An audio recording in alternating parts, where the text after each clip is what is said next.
What makes a volleyball block illegal? Imagine you're in the middle of a game, ready to block a powerful spike, but suddenly the referee blows the whistle. What went wrong? Sometimes, even a good block can turn into a fault if it breaks the rules.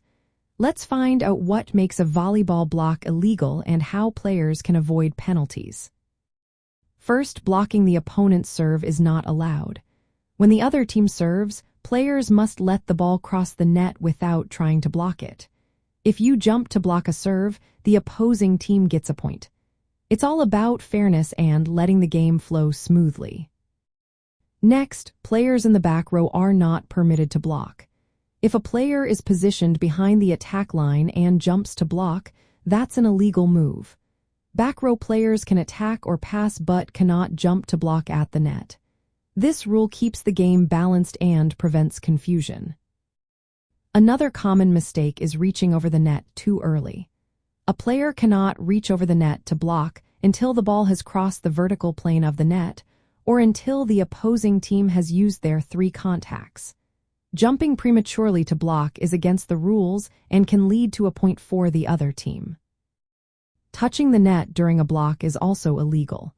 If a player's hand or arm touches the net and interferes with the opponent's play, it's a fault. Even if the contact is accidental, it can be called if it affects the game. Safety and fairness are the main reasons for this rule. Only the 3 front row players are allowed to block at the net.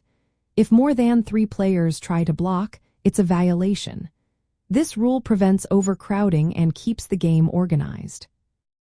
Blocking outside the antennas is another issue.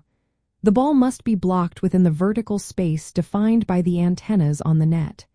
If the ball touches outside the antennas or is blocked outside this area, the block is illegal. Crossing the center line with any part of the body during a block is not allowed. Players can have a foot or hand touch the center line if it doesn't interfere with the opponent, but completely crossing over the line is a fault. Finally, if a block causes the ball to go out of bounds on your side without a teammate making a defensive play, your team loses the point. This rule encourages players to make smart, controlled blocks. To sum up, players should only block when allowed, avoid touching the net, stay within their designated areas, and respect the boundaries set by the antennas and center line. Referees enforce these rules strictly to keep the game fair and fun.